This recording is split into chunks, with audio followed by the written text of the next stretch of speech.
Hey, everybody. Welcome to episode 6 of the Junior Moguls podcast, y'all. I'm excited today, okay? This is a very, very special episode. But I'm your host, April Taylor. And listen, I hope you're all caught up on your podcast, okay? I hope you went through 1, then 2, 3, 4, 5, and here we are at 6, y'all. But today I have a very special guest in the podcast studio, in the Junior Podcast studio, and I can't stop smiling, okay? So if I'm cheesing extra hard, I'm so sorry that you're probably going to see all my teeth today. I'm so sorry.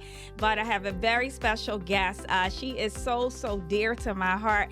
I love her so much, okay? And you're going to be like, what? She loved the guest? Yep. I love her so much. I'm so proud of her. But I have the Junior Mogul, the mogul herself, my daughter, my princess girl, right? My Lala Sunshine. Y'all getting all the nicknames today. April Walker. Hey, daughter. Hi. I'm so excited to have you in the Junior Mogul studio today, sitting next to me. Listen, and we're going to take the viewers on a journey, okay? I know your story, but I love to hear you talk. You know that, right? We call her Baby Oprah. She's full of wisdom. But tell the viewers who you are. So let's introduce yourself. So like my mom said, my name is April Walker. I am a mom of 2. I have a soon-to-be 14-year-old, and she's a girl, and then my 6-year-old son. And yeah, like you said, definitely a journey as far as my different career paths, entrepreneurial business paths. So I'm just excited to be here and share that with everybody today. Yep, and you said entrepreneur path, but I don't want to skip over this, okay? You went to college. You have a master's degree, right? So talk about that for a little bit. Yeah, so for undergrad, I went to IUP, Indiana University of Pennsylvania, where I got my undergraduate degree in communications media with aspirations of being a news reporter and a broadcaster. So I did do an internship at one of the top news stations in the city of Philly. And then my life went on a different path. I ended up going back to school and got a master's degree in psychology, where I spent almost a decade in that field as a clinician, doing therapeutic services, support services with children in schools, community centers, at their homes. So I was a behavior specialist as well as a mobile therapist for almost a decade. Wow. So listen, I had to get that out the way, y'all. So she got some formal education. But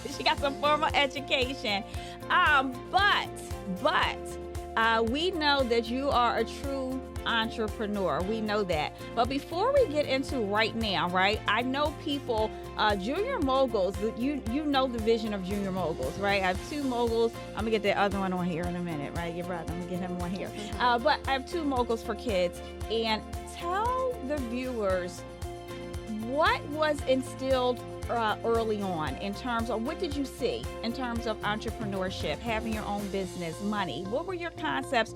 And you can be honest, very honest. You're obviously going to be honest, y'all. But what were your concepts of money, business, and entrepreneurship? So what I witnessed was, and a lot of times people think that they can jump into entrepreneurship or running a business, but honestly, you do sometimes have to be a great employee first. So one of the things I saw from my mom, my grandmom, is like the work ethic. So no matter what your name is on, or what you're behind, or whatever movement you're pushing at that moment, your work ethic means a lot. Your dedication, your enthusiasm, your tenacity, your resilience. So I think sometimes people say, well, I'll just be a business owner, but it comes down to very core characteristics and skill sets that will allow you to flourish as a business owner. Because one of the hardest things about being a business owner and entrepreneurship is being able to say, I know I'm going to get knocked down, but it's not a matter of if I'm going to get up, but how am I going to get up? And when I do get up, what am I going to do different so that I'm not necessarily in this place? So I think it had a lot to do with witnessing and observing a lot of behavioral traits as well as skill sets that told me, like, no matter what it is that you're doing, this is how you maneuver and operate in those spaces. Wow. You trying to take she I gotta look here. She's trying to take she's trying to take my role, y'all. But no, listen, you said some key things, and we talk every day from the morning, we talk at night. But just to kind of hear you put it like that, and a lot of times we don't get this opportunity as parents, so this is special on a different level to me. We don't get this opportunity as parents to kind of hear, well, what did you see? What did you learn? And how does that contribute into, but you said some key things. You talked about work ethic. You talked about tenacity. You talked about enthusiasm. That's big. Enthusiasm. I don't hear a lot of people talking about enthusiasm, but tie that in, because I know I would have a question. What did you see in terms of enthusiasm? And I know, and I'm sure you saw myself, me, Nana, that's grandma, her grandma, go through different things, but how did it all tie in? And explain what you're talking about when you say enthusiasm. Well, I'm a firm believer that your attitude determines your altitude. So even when you don't feel like it, even when you don't want to, even when it seems like things are stacked up against you, it's like, what is your behavior towards that thing, and what is your attitude, and are you enthusiastic? Because a lot of times people are smiling when the sun is shining, but it's like, how do you operate when it is cloudy, or when it is raining, or things aren't going according to your plan? So it's just about just still being enthusiastic, even when things don't look the way you want them to look, understanding that even though it doesn't look the way I want it to look right now, I know that if I continue to grind, if I continue to give my best effort, if I continue to show up excited, my output will eventually, look like my input. That's good. And I have to go here because you talked about my G-Read kids, your 2 kids. So now you have the opportunity to really streamline this entrepreneurship through the generations, because now you're impacting your children. And what does that look like? And if you had to talk to other parents, because I was parenting young kids not too long ago, but at a different time period. But what does that look like? It looks like fostering gifts within your children. We all have our natural abilities, and we all have our natural gifts, and it looks like not necessarily like, what do you want their life to look like for you, but what do you want their life to look like for them? So always fostering the idea of them being happy, and them experiencing joy, and them experiencing peace, and then they will naturally find their way in an entrepreneurial space, because they will be able to make a business out of what makes them happy. I told y'all she trying to take my she trying to take my spot, y'all. Man, I can sit and listen to her all day, not just because she's my daughter, but because of the wisdom. Give parents, talk to the parents, talk directly to them. Two things that they have to do or should be doing to create junior moguls. And junior moguls, that concept. It's not just about business, it's about confidence, it's about leadership, self-esteem. Give them 2 or 3 takeaways. Yeah, we can talk about this, but again, before we talk about business, we really have to talk about mindset. We have to talk about character set. We have to talk about teaching our children how to be critical thinkers. In the world we live in today, you really have to raise critical thinkers. Having that expectation of them asking questions, of them being curious, of them finding their own way. And then we have to understand that we have to break ties with past ways of thinking and past ways of doing. We have to let go of that idea of like, well, I'm gonna just let my children get it out the mud, or they have to figure it out. No, I am your helpmate. Yes, you do have to figure it out, but I'm going to be here to guide you, pick you up, and encourage you along the way. And that looks like our children are going to do what they see. And no, they might not follow your exact path, but they will follow your patterns. So what are you showing them? How are you getting up? How are you maneuvering through problems? How are you handling when you are at a loss and when you are at a gain? So it just looks like you being a model for them so that they know how to conquer and overcome challenges. Because we can talk about somebody that has a shoe store, and we can talk about somebody that runs a beauty salon, and it's not about necessarily what you're doing, but it's about how you're doing it. So, just being that forefront of that person to say, you know what, I saw how my parent maneuvered this obstacle, and then, like I said, just guiding them, you just showing them. Because and we hear it a lot of times, like, do you want to be the borrower or do you want to be the lender, right? But you can't give what you don't own. So what did your children see you owning, and what do they see you having, stewardship over, and how are you showing up in all of the spaces that you maneuver? And I think, we could talk about this for days, but we have to really change the idea of ownership and actually owning something that we can pass on and leave to our children, so that we can change the face of what it really looks like as far as generational wealth. But generational wealth starts first with generational behaviors and generational patterns. That's good, y'all. Put it in the chat. Y'all want to co-host? Y'all want to co-host on a few of these episodes, right? Listen, let's put some stuff in the chat.